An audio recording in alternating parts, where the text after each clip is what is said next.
বর্তমান সরকার, অন্তর্বর্তীকালীন সরকার যে মেধার যে বৈষম্য বিরোধী আন্দোলনের কারণে, আপনারা সবাই জানেন যে বৈষম্য বিরোধী আন্দোলনের কারণে বিগত আওয়ামী লীগ সরকারের পতন হয়েছিল।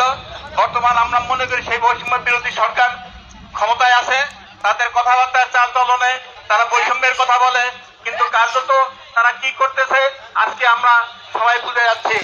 তাই সাথী ভাইরা, আজকে আমাদের যে ন্যায্য দাবি, শ্রমিকদের যে ন্যায্য দাবি এবং শ্রমিক কর্মচারী অর্থাৎ 11 থেকে 20 গ্রেডের লোকদের যে হাহাকার যে অবস্থা, সেই অবস্থার পরিপ্রেক্ষিতে আমরা আজকে রাস্তায় নামতে বাধ্য হয়েছি।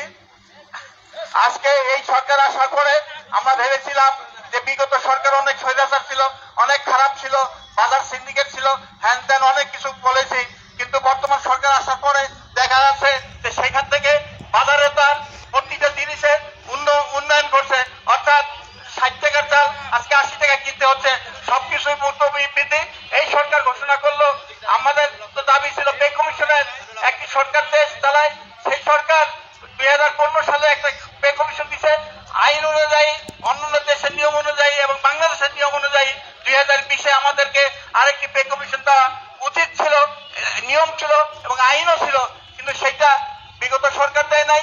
বর্তমান সরকারও তার গড়িমসি করতেছে।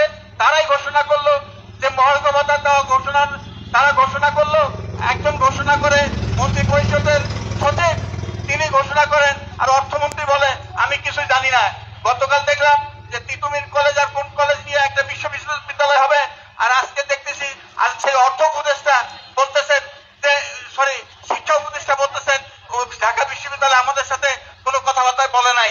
তাই এই সরকারকে বলতে চাই যে আমাদের এই দাবি যদি আপনাদের পতনের মূল কারণ হয়ে যায়, তাহলে এর জন্য কিন্তু আমরা দায়ী থাকবো না। আপনারা আপনাদের নিয়ম মোতাবেক চলেন, আপনাদের কথা, আপনারা যে ওয়াদা করছেন সেই কথাবার্তাগুলো আপনি সঠিকভাবে বলেন এবং সঠিক বাস্তবায়ন করেন, এটাই আমরা চাই। সবাইকে ধন্যবাদ ভাইকে তার মূল্যবান বক্তব্য দেওয়ার জন্য।